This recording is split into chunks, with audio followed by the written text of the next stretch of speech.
दोस्तों आज जो हम बात करने वाले हैं कक्षा 9-10 में एक गणित में बहुत शानदार टॉपिक है अपना, वो है संख्या पद्धति, जो 8वीं क्लास में भी है। संख्या पद्धति, नंबर सिस्टम, संख्या पद्धति। आपने थोड़ा बहुत इसे पढ़ा ही होगा। इसमें एक चीज़ देखी होगी आपने। इसमें चीज़ ये होती है कि इसमें संख्याओं की जो गणना आती है ना, उस पर बेस्ड है ये चीज़ें। तो संख्याएँ कौन कौन सी होती है, पहली चीज़ ये आती है, उसके बाद दूसरी चीज़ें सम्मिलित होती है। तो पहले हम बात करते हैं संख्या कौन कौन सी होती है। देखो, संख्या जो होती है वो कहाँ से शुरू होती है और उसको किस जो क्षेत्र है उसमें रखा जाता है।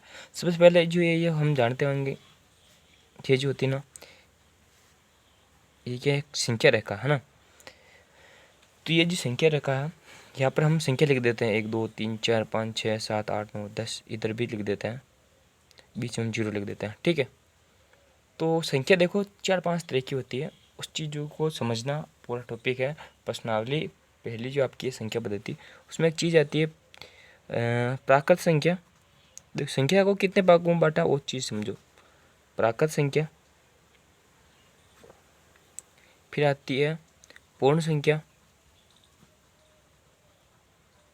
फिर आती है पूर्णांक। क्या हम इसके आगे पूर्णांक संख्या लगाए? जी नहीं, कोई ज़रूरत नहीं पड़ती। पूर्णांक मतलब पूर्ण प्लस अंक है, जो अंक जिसमें हम संख्या शब्द को सम्मिलित कर लेते हैं, ठीक है। इसके बाद आती है अपनी परिमेय संख्या,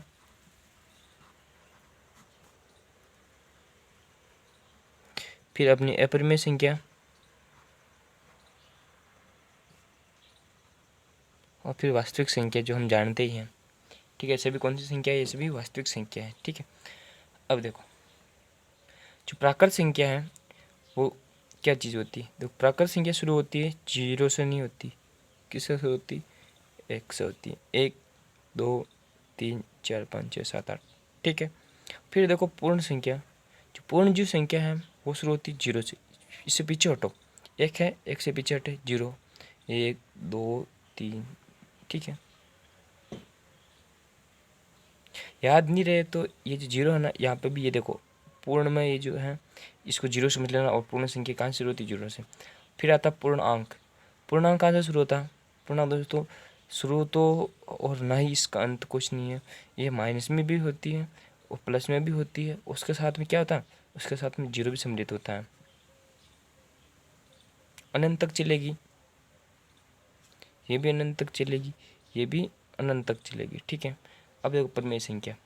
परिमेय संख्या जैसे भी आएंगी, देखो एक खास चीज़ देखो, जो प्राकृत संख्या है वो पूर्ण संख्या में आएगी, वो सभी पूर्ण संख्या प्राकृत संख्या में आएंगी। उस जो सभी पूर्णांक है ना, सभी पूर्णांक किस में आएंगी? परिमेय संख्या में आएंगे। तो और प्लस क्या चीज़ जुड़ेगी इसमें? प्लस चीज़ जुड़ेगी इसमें बट्टा वाली संख्या, 3/5 2/7 9/11 -3 -1 0 2 7, ये सारी संख्या किस में आएगी?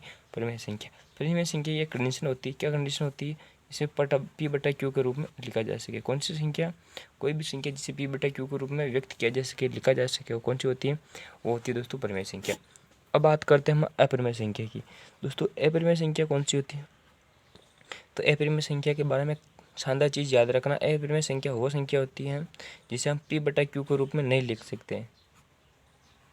P/Q के रूप में नहीं लिख सकते, और उसके साथ क्या चीज़ आती है? और इसमें तो P/Q के रूप में लिख सकते हैं, और Q = नॉट 0। Q क्या होगा? 0 के बराबर कभी नहीं होगा। अब देखो, ये तो हो गई। एक बार इसका रिवीजन देख लो। प्राकृत संख्या 1 से शुरू होगी, अनंत तक चलेगी। पूर्ण संख्या 0 से शुरू होकर अनंत तक चलेगी। पूर्णांक संख्या 0 से चलेगी, परंतु इसमें माइनस वाले अंक भी आएंगे। परिमेय संख्या में पूर्णांक की सभी, जैसे माइनस वाले अंक 0 और प्लस वाले अंक, उसके साथ में क्या आएगा? बट्टा वाली संख्या भी आ जाएगी, ठीक है। 3/5 2/7 9/11, उसके साथ में पूरी पूर्णांक संख्या इसमें आ जाएगी। फिर आती है अपरिमेय संख्या। अपरिमेय संख्या में क्या होगा कि जिसे P/Q के रूप में नहीं लिख सकते हैं। उदाहरण देखो, उदाहरण कौन सा है? √5, √3, √2, √4 नहीं होगा ना। इस प्रकार आप देख सकते हैं √6, है ना। ये चीज़ हो गई परिमेय अपरिमेय संख्या। अब देखो, ये जो सभी संख्या ना, ये किस में आएगी, ये सभी परिमेय संख्या में आ जाएगी, आएगी ना, प्राकृत संख्या, पूर्ण संख्या, पूर्णांक संख्या, परिमेय संख्या। देखो सारी प्राकृत संख्या पूर्ण में, सारी पूर्ण संख्या पूर्णांक में, सारी पूर्णांक संख्या परिमेय में आ जाएगी, और अपरिमेय संख्या अलग ही क्षेत्र में चली जाएगी। ठीक है, तो इसको एक डायग्राम से समझते हैं, बहुत शानदार डायग्राम बनाते हैं, इसको आगे ले लो। एक दो शानदार डायग्राम है बिल्कुल। देखो सबसे पहले छोटा सा घेरा बनाओ, ये एक मान लो कि एक पैकेट है, इसमें सारी संख्या है प्राकृत संख्या। कौन सी संख्या दोस्तों, प्राकृत संख्या। ठीक है, ये सारी प्राकृत संख्या किस में आ जाएगी, ये सारी प्राकृत संख्या पूर्ण संख्या में आ जाएगी। ये लो पूर्ण संख्या में आ गई।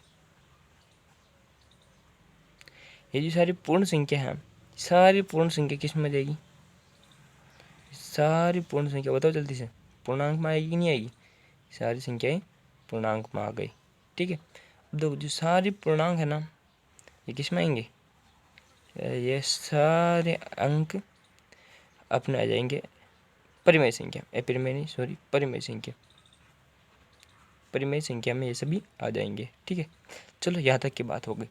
अब इसको देखो आगे, देखो परिमेय संख्या हो गई, अपरिमेय इन सबसे अलग होगी, अलग घेरा बनाओ इनके लिए, ये हो गई अपरिमेय संख्या। समझ गए बात को, ये प्राकृत, प्राकृत सारी किस में, पूर्णांक पूर्ण संख्या में, पूर्ण सारी पूर्णांक में, पूर्णांक सारी परिमेय में। अब मैं बताओ, अब हम मुझे बताओ कि जो प्राकृत संख्या सारी परिमेय संख्या में आती, जी आती है, प्राकृत सारी पूर्णांक में आती, जी आती है, और सारी प्राकृत संख्या पूर्ण संख्या में आती, जी आती है। यहाँ से अगर हम अंदर से बाहर जाए ना तो वो तो सही होगा, परंतु बाहर से अंदर आए, जैसे हमें बोले सारी परिमेय संख्या पूर्णांक होती, जी नहीं होती। क्यों नहीं होती, क्योंकि हमने देखा कि इसमें बटा वाली संख्या भी आती है परिमेय में, तो हमारे पूर्णांक में नहीं आती। क्या सारी पूर्णांक संख्या पूर्ण संख्या होती, जी नहीं होती। क्यों नहीं होती, क्योंकि इसमें क्या होता है, माइनस में भी जाती है, परंतु पूर्ण संख्या माइनस में नहीं जाता है।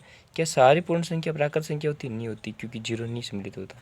तो इस प्रकार बाहर से अंदर जाएंगे वो नहीं होगा, जो अंदर से बाहर जाएंगे हम ना, वो सही हो जाएगा। परिमेय संख्या सब अलग से आ जाएगी, जैसे हम √6, √4, √3। ठीक है, तो ये अपना टॉपिक कंप्लीट हुआ।